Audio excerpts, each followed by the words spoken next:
This week, Russia has again proven itself relentless in its push against the Caucasus region and the borders of Europe to retake the territory once held by the Soviet Union.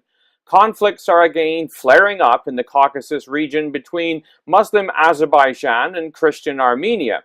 In the Balkans, Estonia, Latvia, and Lithuania are shaking in their boots along with Poland.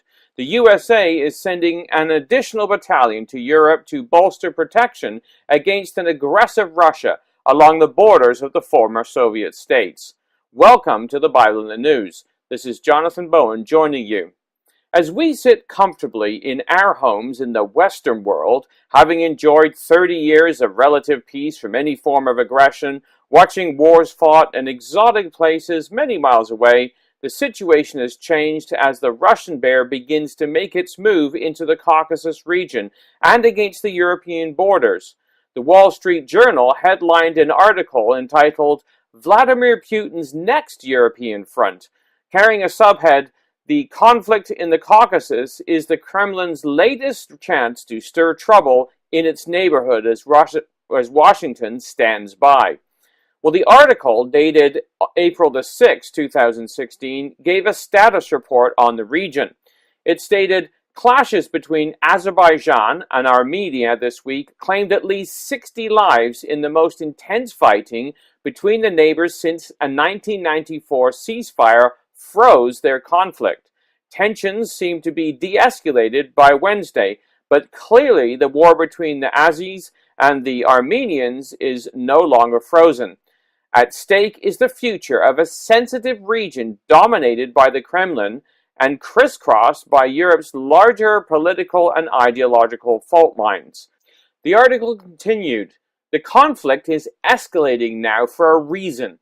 The Caucasus is increasingly shaky. Since the early 1990s, the Armenian-Azerbaijani conflict has been at the center of a political divide in the region.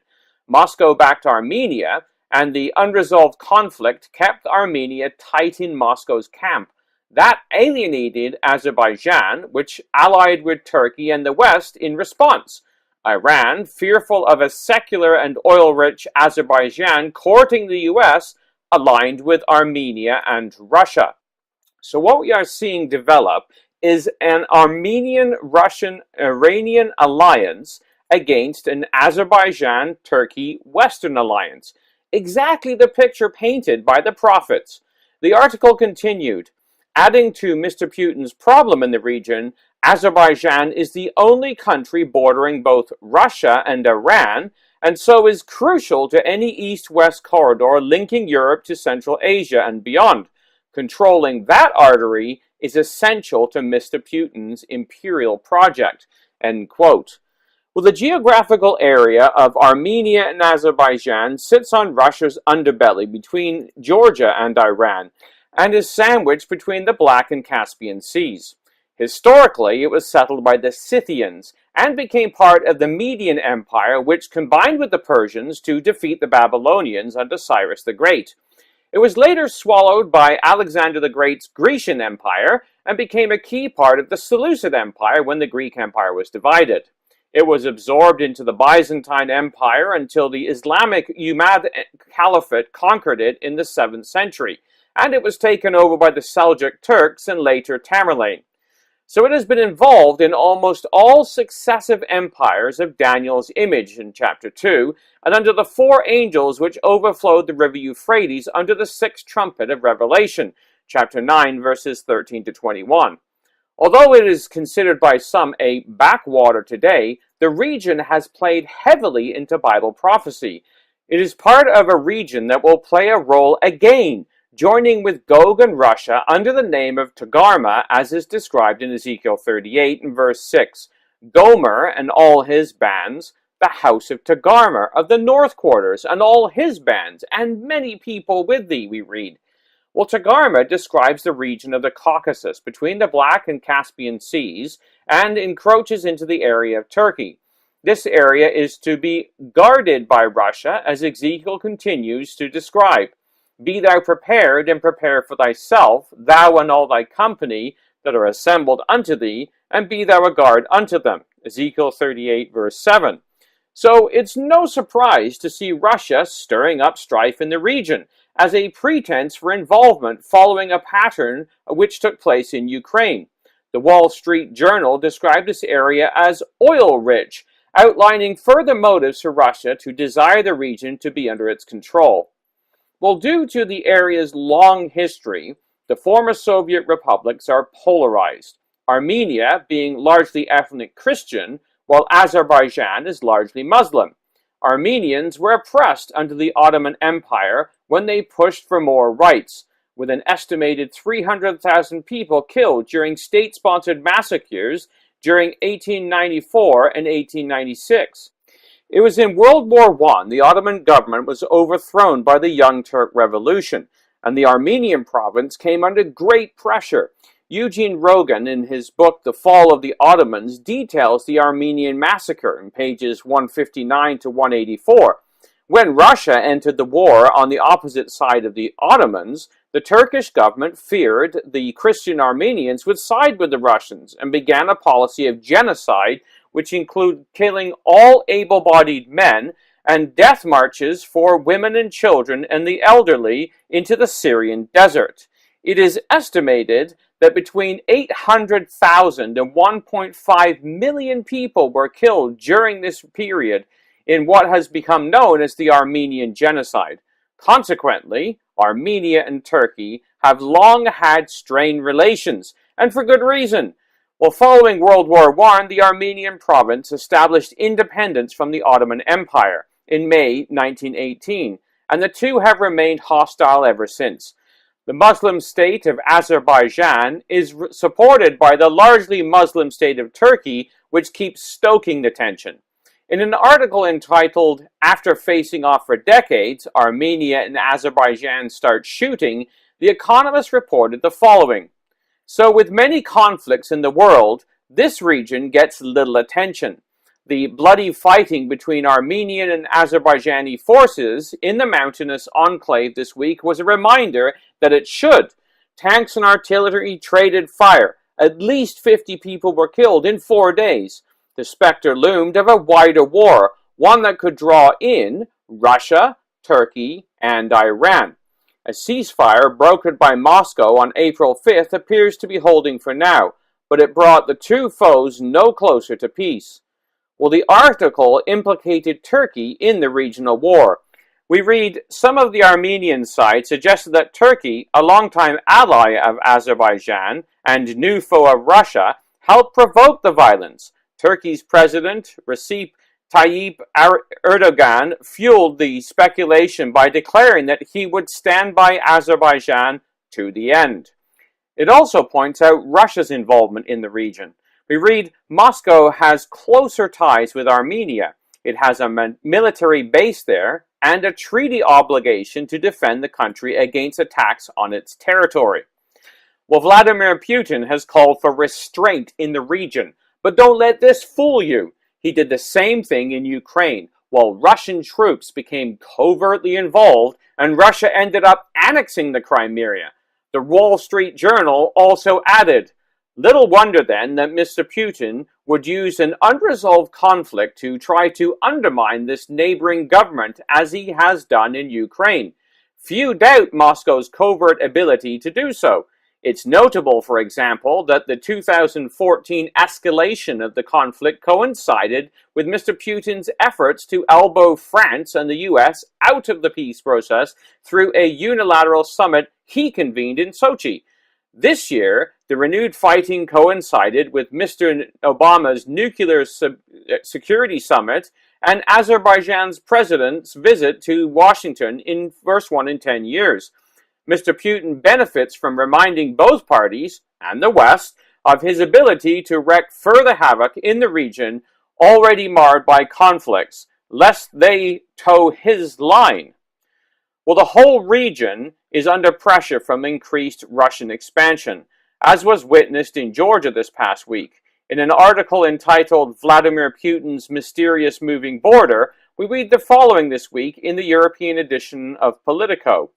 In Georgia, farmers awoke to find their wheat ripening inside another country.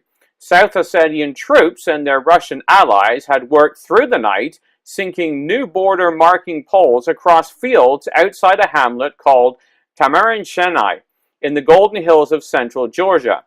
Russian and Ossetian troops creep out after dark to move the unofficial line, usually only a few yards, but once by more than a mile, deeper into Georgia.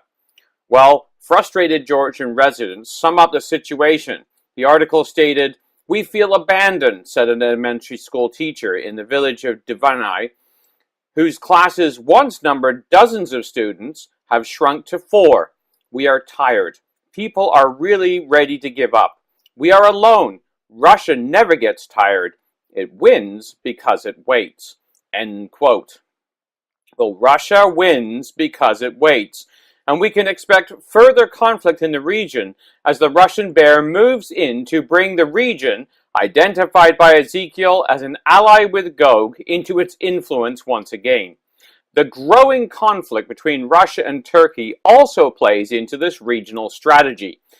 James Foley, the former Deputy Chief of Staff to the NATO Secretary General in Brussels, stated in a Time magazine article entitled "Don't Let Putin Destroy NATO" the following: "Vladimir Putin has been remarkably candid about his strategic goal to roll back the historic losses suffered by the Soviet Union at the close of the Cold War and to restore Russia's status and prestige as a great power and peer competitor of the US. This ambition has profound consequences for the whole of Europe.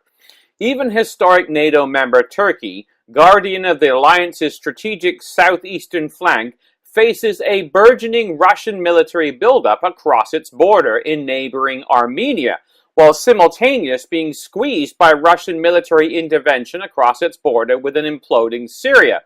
It could indeed be argued that Putin's ultimate aim is no less than achieving the age-old Soviet goal of breaking up NATO and driving the US out of Europe once and for all." Well, the article continues to describe Russia's military expansion in the region. Russia has been aggressively expanding its footprint around Turkey's border, in Syria and to the south, in Crimea and Ukraine to the north, and most recently, Armenia to the east. Over the past year alone, the Russian military has deployed advanced drone aircraft, helicopter gunship, and ballistic missiles into Armenia. Little known is the fact that Armenia has also welcomed an estimated 5,000 Russian military personnel and hosts 2 Russian military bases, including one within several miles of Turkey's border. Given the chaos Turkey is facing in Syria to the south and the potentially destabilizing spillover from the conflict inside Turkey itself, and as is evidenced by the recent horrific attacks in Ankara and Istanbul, it is clear that Russia aims, through the pressure of encirclement, to intimidate, if not destabilize, Turkey and bend its foreign policy to its will. End quote. Well, this comes as no surprise to Bible prophecy students. The Bible predicts the expansion of Russia into the area of Turkey, the hymn of Daniel chapter 11. We read in Daniel chapter 11, verse 40, "At the time of the end shall the king of the south push at him, and the king of the north shall come against him like a whirlwind, with chariots and with horsemen and with many ships. And he shall enter into the countries and shall overflow and pass over. He shall also enter into the glorious land, and many countries shall be overthrown. But these shall escape out of his hand, even Edom and Moab and the chief of the children of Ammon." Well, John Thomas, writing in the Herald in 1853, had the following to say: "Let the faithful then watch. For when the war against the Muslim breaks forth to the complete evaporation of his dominion, it comes as a storm from the north, sounding in the expectant's ear, 'Behold, I come as a thief. Blessed is he that watches and keeps his garments.'" Russia's mission to subvert the Ottoman dominion and to lead the Catholic idolaters of East and West, who repent not of their deeds, against Jerusalem, that they may there receive an overthrow from the kings of the East, which shall inaugurate that judgment which shall sit when the book shall be opened, and the time comes for the saints to possess themselves of the kingdom under the whole heaven. For the king of the north shall come against him, the Moslem, like a whirlwind, with chariots, and with horsemen, and with many ships. And he shall enter into the countries, and shall pass over, or overflow and pass over. He shall also enter into the glorious land, Palestine, and many countries shall be overthrown, and the land of Egypt shall not escape. Such is the crisis the frogs are creating for the world, and such is the beginning of the solution of the vexed question of the East." End quote. Well, for more on this, we direct the listener to the Bible Magazine, Volume 29, Issue number 1, and page 28, and an article by Paul Billington entitled "Russia, Turkey, and the Deliverance of Israel." Well, it isn't only in the area of the Caucasus that the temperature is rising.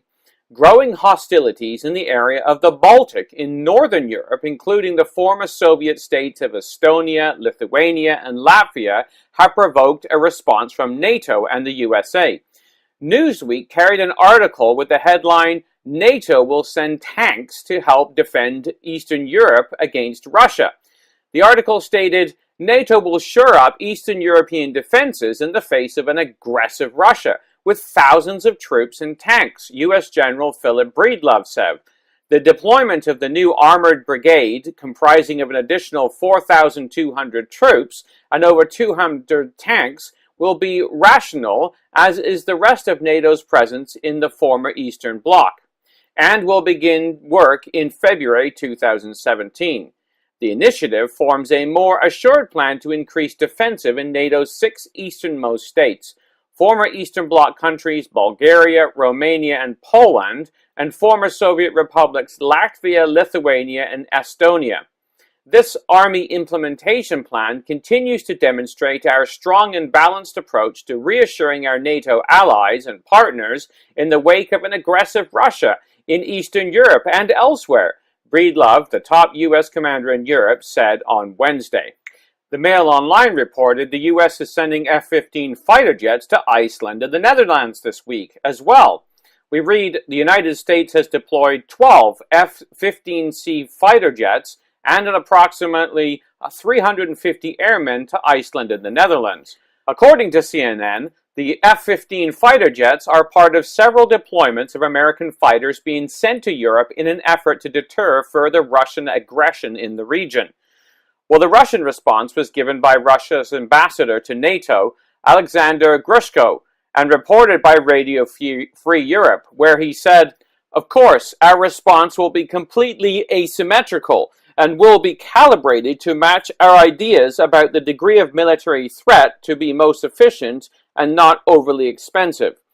We can see that the United States continues to increase its military presence in Europe with an emphasis on the Eastern Front.